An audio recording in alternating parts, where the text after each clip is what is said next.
গত ভিডিওতে আমি দেখছি আনেরা আঙ্গ নোয়াখালীর মানুষেরা খুব ভালোবাসেন, আঙ্গ আঞ্চলিক ভাষা কিনে আনেরা খুব পছন্দ করছেন। আসলে আর কাছে আর এই আঞ্চলিক ভাষাটা খুব ভালো লাগে। বহুত দিন হরে মার হাতে সেইতুল হিডা জুলুপ দেয় না খাইতাম মন চাইছে। জুলুপ দেয় মানে কি বুঝছেন নি, রসে ভিজে রান্না করে। আমরা যখন ছোট আছিলাম আগের দিন আর মা এই হিডা কিনলে বানায় রসে ভিজাই তারপরে রান্না করতো।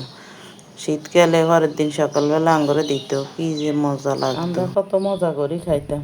তো অনত রস বাইরে না, এখন রস কোনায় হামু তো এলে দুধে রস না থাকলে কি হয়েছে, রসের মিডাই আর কাছে আছে। আমি 1 লিটার দুধ নিছি, তো দুধ কিনলে আগের তনে গরম করে ঠান্ডা করে লইছি। মিডাইরেও আগের তন গরম করে ঠান্ডা করে লইছি। না হইলে গরম দুধে যদি গরম মিডাই দিয়ে দিতাম তাহলে একেবারে দুধ নষ্ট হয়ে। ইয়ার হারে আন্ডা নারকেলের দেশের মানুষ 2 মুঠ নারকেল দিয়ে দিছি, দিয়ে অনেক যে উতরাইছে, উত্তরায়ণের হরে অন আস্তে আস্তে হিডা কিনদি। আর মা তো হেকতে হিডা বানাই তার হরে রান্না করতো, কিন্তু আমি তো বানাইতে পারি না, আর সুযোগ নাই, সময় নাই।